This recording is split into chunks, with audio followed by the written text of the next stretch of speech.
mengenai advokat. Profesi advokat ini sejak lama dipandang sebagai profesi yang memiliki kehormatan dan kemuliaan moral. Predikat tersebut tidak muncul tanpa alasan, melainkan karena advokat berperan langsung dalam memperjuangkan keadilan dan melindungi hak-hak masyarakat. Melalui presentasi ini, kami akan membahas bagaimana konsep hobi yang melekat pada profesi advokat, sekaligus bagaimana realitas praktik advokat di Indonesia yang seringkali menghadapi tantangan etika yang serius. Pembahasan ini menjadi penting agar mahasiswa hukum dapat memahami bahwa profesi advokat bukan sekedar pekerjaan, tetapi lebih daripada itu, yaitu amanah moral dan sosial. Advokat sebagai officium nobel.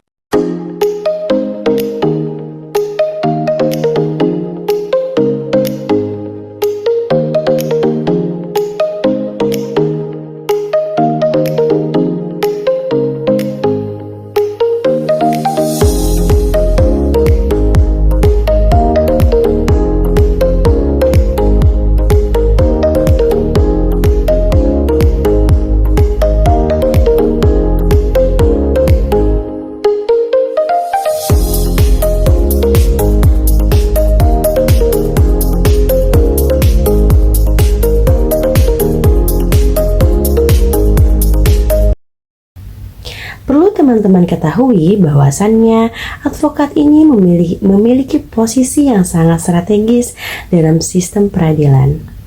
Mengapa? Karena advokat berperan sebagai pendamping dan pembela kepentingan hukum masyarakat luas. Di dalam teorinya, advokat juga selalu dituntut untuk menjunjung tinggi nilai-nilai keadilan, nilai-nilai kejujuran, serta integritas yang profesional. Namun teman-teman, di dalam praktiknya tidak sedikit juga loh seorang advokat yang terjerat dalam persoalan etik. Hal itu disebabkan oleh tekanan ekonomi, konflik kepentingan, maupun budaya hukum yang permisif. Sehingga kondisi ini dapat menimbulkan kesenjangan antara idealisme profesi dan kenyataan yang ada di lapangan.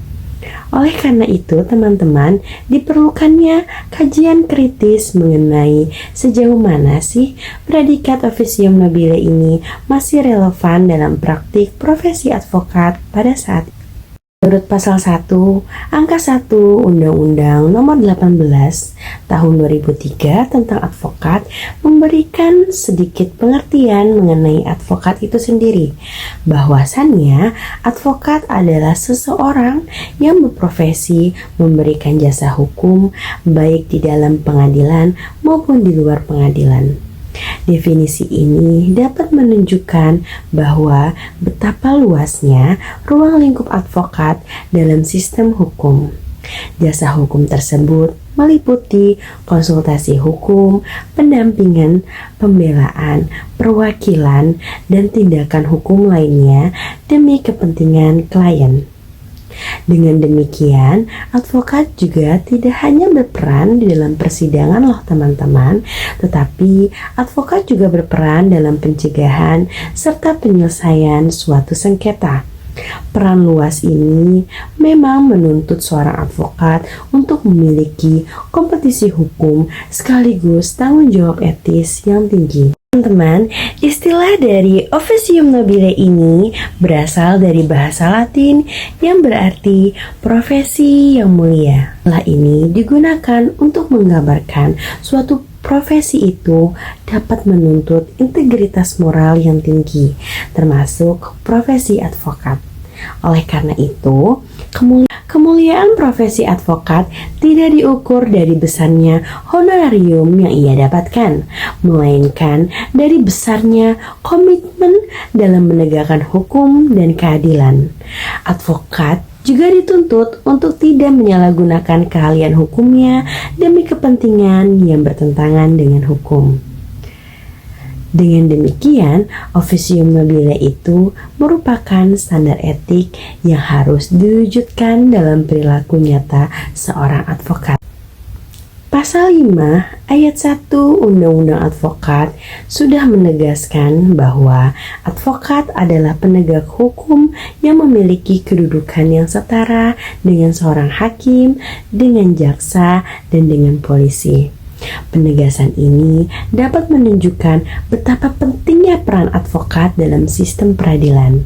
Sebagai penegak hukum, seorang advokat juga berperan dalam menjaga keseimbangan proses peradilan agar proses peradilan dapat berjalan secara adil dan objektif. Advokat juga menjadi penyeimbang loh teman-teman. Advokat menjadi penyeimbang kekuasaan negara terhadap warga negara. Oleh karenanya, profesionalisme dan etika advokat menjadi faktor utama dalam penentu kualitas penegakan hukum yang ada di suatu negara. Selanjutnya, saya akan menjelaskan tentang landasan filosofis dan pendapat para ahli. Secara filosofis, profesi advokat berakar pada nilai keadilan dan kemanusiaan. Karena advokat tidak hanya bekerja untuk memenangkan perkara, tetapi juga memastikan proses hukum berjalan sesuai prinsip keadilan. Nilai ini sejalan dengan tujuan hukum, yaitu menciptakan keadilan, kepastian, dan kemanfaatan. Tanpa landasan moral, profesi advokat berpotensi menjadi alat legitimasi ketidakadilan. Oleh karena itu, dimensi etis merupakan jiwa dari profesi advokat sebagai officium mobile. Ada dua pendapat para ahli. Yang pertama, Sacipto Raharjo. Sacipto Raharjo menekankan bahwa hukum tidak dapat dipisahkan dari moral. Hukum yang kaku tanpa nilai kemanusiaan akan kehilangan makna keadilan. Menurutnya, advokat harus memiliki keberanian moral untuk menolak praktik yang bertentangan dengan nilai keadilan. Keberanian etis ini menjadi ciri advokat yang bermartabat. Pandangan ini memperkuat posisi advokat sebagai profesi moral, bukan sekedar teknis. Dan yang kedua, Munir Said Tholib. Munir Said Tholib menegaskan bahwa advokat harus berpihak pada keadilan dan HAM. Advokat tidak boleh tunduk pada kekuasaan yang menindas. Menurut Munir, ketika advokat mengabaikan nilai kemanusiaan, maka profesi tersebut kehilangan kemuliaannya.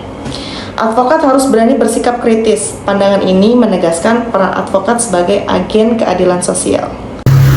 Kode etik dan prinsip etik advokat. Kode etik advokat Indonesia merupakan pedoman perilaku yang wajib dipatuhi oleh setiap advokat. Kode etik ini berfungsi untuk menjaga kehormatan dan martabat profesi advokat. Undang-undang advokat sendiri memberikan legitimasi hukum terhadap keberlakuan kode etik sebagai instrumen pengawasan internal profesi. Pelanggaran kode etik dapat berujung pada sanksi etik. Dengan demikian, kode etik merupakan pilar utama dalam menjaga kemuliaan profesi advokat. Prinsip independensi menuntut advokat bebas dari tekanan pihak manapun dalam menjalankan profesinya. Advokat juga harus setia pada hukum dan keadilan, bukan pada kekuasaan ataupun uang. Selain itu, prinsip kerahasiaan klien menjadi kewajiban mutlak yang tidak boleh dilanggar. Kepercayaan klien sendiri merupakan fondasi hubungan hukum antara advokat dan klien. Prinsip-prinsip ini mencerminkan nilai moral yang melekat pada konsep yang sering disebut dengan officium mobile. Hak dan imunitas advokat. Hak imunitas advokat merupakan salah satu bentuk perlindungan hukum yang diberikan negara agar advokat dapat menjalankan profesinya secara bebas, independen, dan tanpa rasa takut. Perlindungan ini penting karena advokat seringkali harus berhadapan dengan kekuasaan negara maupun kepentingan pihak-pihak yang kuat dalam membela hak kliennya.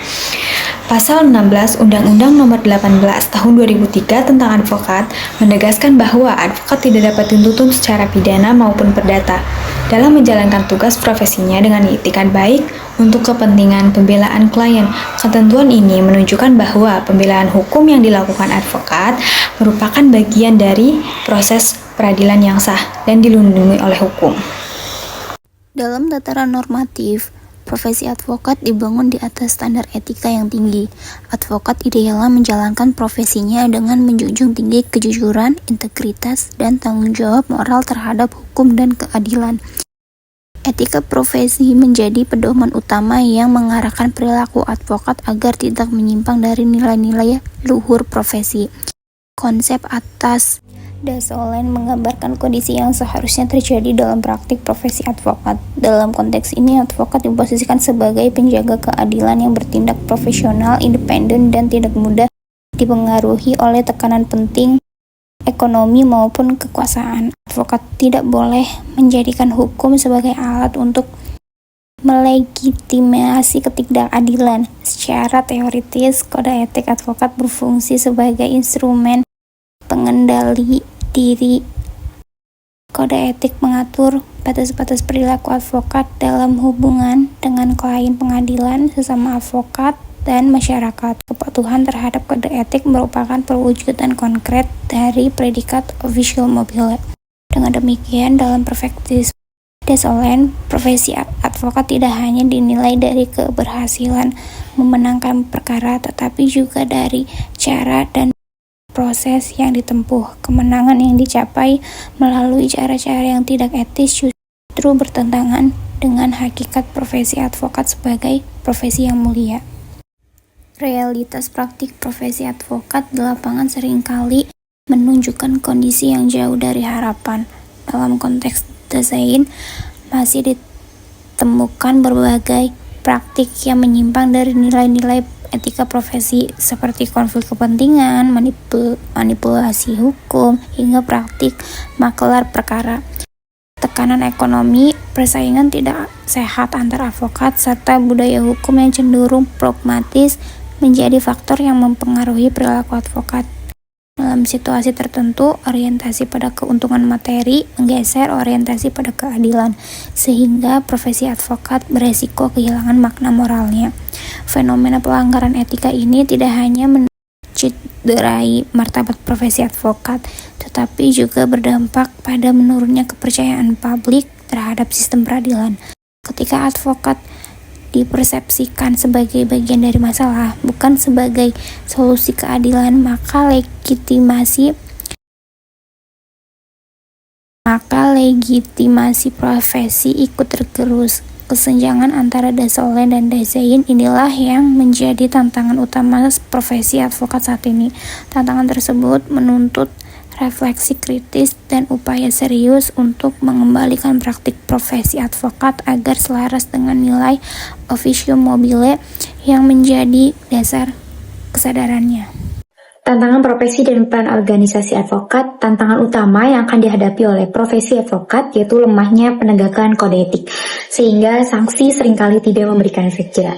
Selain itu, fragmentasi organisasi advokat menyebabkan lemahnya standar profesi. Budaya hukum fragmentasi turut memperburuk kondisi ini. Tantangan ini harus dihadapi secara sistematik dan berkelanjutan.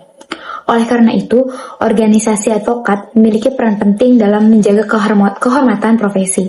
Organisasi bertanggung jawab menegakkan kode etik dan memberikan sanksi. Undang-undang advokat memberikan kewenangan kepada organisasi advokat dalam pembinaan dan pengawasan.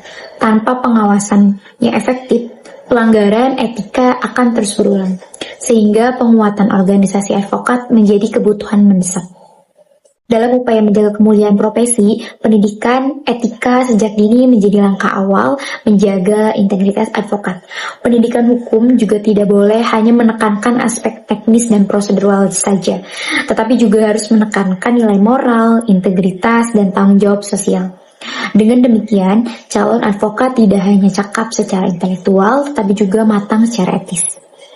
Namun, pada akhirnya menjaga kemuliaan profesi advokat juga membutuhkan dukungan sistem hukum yang sehat dan budaya hukum yang berorientasi pada keadilan. Sinergi antara pendidikan, organisasi profesi, dan kesadaran moral individual advokat menjaga kunci untuk mewujudkan kembali profesi advokat sebagai officium mobile yang sejati dalam praktik hukum. Profesi advokat pada hakikatnya merupakan profesi yang mulia atau officium mobile karena advokat memegang peranan penting dalam menegakkan hukum dan keadilan serta melindungi hak-hak masyarakat. Predikat tersebut bukan sekadar simbol kehormatan, melainkan mengandung tuntutan moral dan etis yang tinggi dalam setiap pelaksanaan tugas profesi advokat. Secara normatif, dasar advokat diwajibkan menjunjung tinggi kode etik bersikap independen, jujur, dan bertanggung jawab dalam menjalankan profesinya. Undang-Undang Advokat dan Kode Etik. Advokat Indonesia telah memberikan landasan hukum dan etika yang jelas sebagai pedoman perilaku advokat. Dalam kerangka ini, advokat idealnya tidak hanya mengejar kemenangan perkara, tetapi juga memastikan bahwa proses hukum berjalan secara adil dan bermartabat. Namun dalam realitas praktik dasein masih terdapat kesenjangan antara idealisme profesi dan kenyataan di lapangan. Berbagai pelanggaran etika, konflik kepentingan, serta orientasi materialistis telah mencederai nilai OVQ Mobile dan berdampak pada menurunnya kepercayaan publik terhadap profesi advokat dan sistem peradilan secara keseluruhan. Kondisi ini menunjukkan bahwa keberadaan aturan hukum dan kode etik saja belum cukup tanpa penegakan yang konsisten. Oleh karena itu, untuk menjaga dan mengembalikan kemuliaan profesi advokat diperlukan komitmen bersama dari advokat secara individual maupun dari organisasi profesi. Penguatan pendidikan etika, penegakan kode etik yang tegas, serta pembangunan integritas pribadi advokat menjadi langkah fundamental. Pada akhirnya, masa depan profesi advokat sebagai OVQ Mobile sangat ditentukan oleh sejauh mana advokat mampu menyelaraskan antara etika dan realitas dalam praktik hukum sehari-hari. Thanks for watching.